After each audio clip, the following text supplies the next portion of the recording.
अमरावती जिल्ह्यामधल्या परतवाडा इथे अतिशय धक्कादायक प्रकरण घडलेलं आहे। एक मोहम्मद अयान आणि मोहम्मद झोयान या दोन माहीत असलेल्या मुलांनी साधारणतः 350 अश्लील व्हिडिओ आणि फोटो व्हायरल केलेले आहे आणि ते सगळे हिंदू मुलींचे, बहुतांश हिंदू, त्याचप्रमाणे अल्पवयीन मुलींचे फोटो आहे, व्हिडिओ आहेत आणि या व्हिडिओच्या माध्यमातून ते मुलींना ब्लॅकमेल करतात, जीवे मारण्याची धमकी देतात, पैसे उकळतात आणि वेश्यावृत्तीकडे सुद्धा ढकलतात। याबद्दल तक्रार 3 दिवसापासून हे प्रकरण सुरू आहे। दुर्दैवाने अमरावतीच्या ग्रामीण पोलिसांनी यावर अजूनपर्यंत कारवाई केली नाही।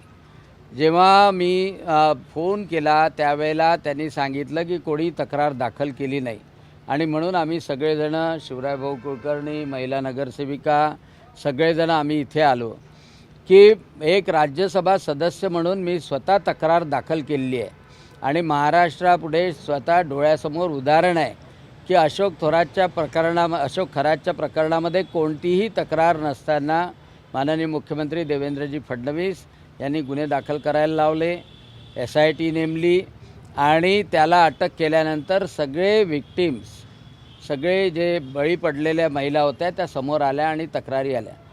परंतु आता हे मोकळे सुटलेले आहे आणि अजूनपर्यंत पोलिसांनी कारवाई केलेली नसल्यामुळं कोणी तक्रार करत नाही म्हणून आम्ही ते सोकावले आहे।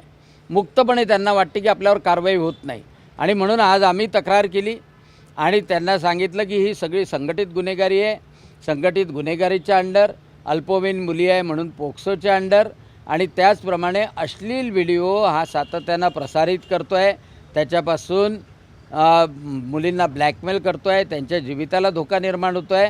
त्यामुळे सायबर गुन्ह्याखाली ताबडतोब त्यांना अटक करण्यात यावी। त्याच्या किती हे जाळं विणलेलं आहे, म्हणजे एका चिखलदऱ्यासारख्या ठिकाणी किंवा परतवाड्यामध्ये त्या मुलींना नेऊन हॉटेलवर अश्लील प्रसंग घडवून त्याचे पूर्ण डॉक्युमेंटेशन केल्या जातं, पूर्ण व्हिडिओ केल्या जातात आणि म्हणून अतिशय गंभीर प्रकरण या परतवाड्यामध्ये सुरू आहे। म्हणजे लव जिहाद तर होतंच, पण त्या माध्यमातून अशा पोरांची टोळी असे प्रकरणं करतात आहे। यामध्ये मुस्लिमही मुली आहे आणि हिंदूही मुली आहे, परंतु पोलिसांनी या तक्रार नाही म्हणून जर का कारवाई केली नाही तर हे मोकाट गुन्हेगार अतिशय ताकदीनं सुटतील आणि यांच्यावर धरबंद राहणार नाही।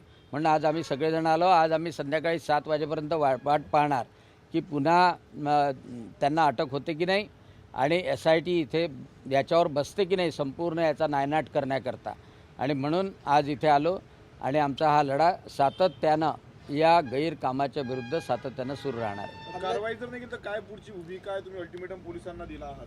अल्टिमेटम पोलिसांना दिला। उद्या भारतरत्न बाबासाहेब आंबेडकर यांची जयंती आहे।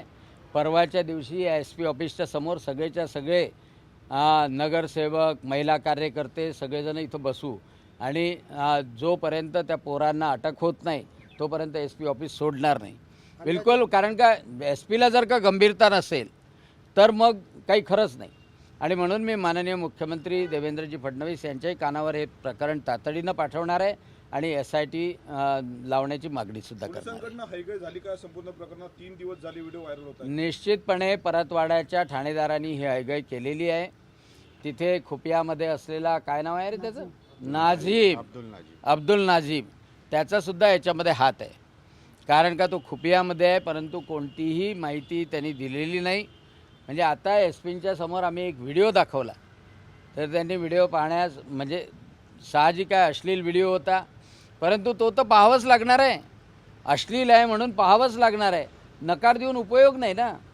कारण का वाईट समाजामध्ये घडते आहे ते तुम्हाला पाहावंच लागणार आहे आणि त्याच्यावर कारवाई करावी लागणार आहे आणि म्हणून ते सगळे व्हिडिओ आम्ही पेनड्राईव्ह करतो आहे आणि त्या पेनड्राईव्ह पूर्ण SPला देतो आहे। किती अंदाजे मुली फसलेल्या आहेत? साधारणतः असं अंदाज आहे की 180 मुली यामध्ये इन्वॉल्ड आहेत। फक्त आता SIT झाल्यानंतर माहीत होईल। 350 व्हिडिओज स्नॅपचॅटच्या माध्यमातून, अलग अलग व्हॉट्सॲपच्या माध्यमातून, व्हॉट्सॲप ग्रुपही उर्दूमधले व्हॉट्सॲप ग्रुप आहे आणि त्या माध्यमातून ते प्रसारित केल्या गेलेले आहे आणि आता ह्या मुलींचं, कारण का हे सगळे बाहेरही यायला नको, हे सगळं थांबायलाही पाहिजे, त्यांची बदनामी व्हायला नको. आणि म्हणून अशा मुली जर आल्या समोर तक्रार द्यायला तर निश्चितपणे त्याची गोपनीयतासुद्धा पोलिसांकडून राखल्या जाईल, याचीही काळजी घेण्यात यावी. त्या मुलींना संरक्षणही दिलं जावं. आणि असे जे मुलं आहेत गुंड अयान आणि फयानसारखे, अयान आणि झोयांसारखे, यांच्या मुसक्या बांधल्या गेल्या पाहिजे. ते आतमध्ये राहिले पाहिजे की पुन्हा हिंमतच अशी करायला नको. नाही तर मग त्याचा बंदोबस्त आम्हाला करायला सांगितला तर तोही आम्ही करू.